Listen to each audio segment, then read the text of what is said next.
লেবাননের ইসলামী প্রতিরোধ আন্দোলন সংগঠন হিজবুল্লাহর ড্রোন হামলায় ইসরায়েলের 18 সেনা আহত হয়েছেন, যার মধ্যে একজনের অবস্থা গুরুতর।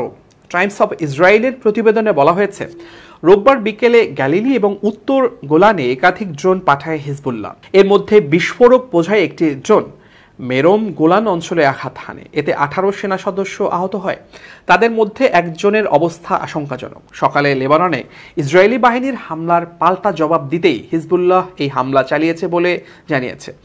বিস্ফোরক বোঝাই ড্রোন দিয়ে ইসরায়েলি সেনাবাহিনীর একটি অবকাঠামোতে হামলা চালানো হয়েছে। ফিলিস্তিনের গাজা ইস্যু নিয়ে ইসরায়েল ও হিজবুল্লাহর মধ্যে চরম উত্তেজনা চলছে। দখলদার ইসরায়েলের বিভিন্ন অবৈধ বসতি লক্ষ্য করে গত কয়েকদিন ধরে বিস্ফোরক বোঝাই ড্রোন, ট্যাঙ্ক, বিধ্বংসী ক্ষেপণাস্ত্র এবং রকেট ছুটছে গোষ্ঠীটি।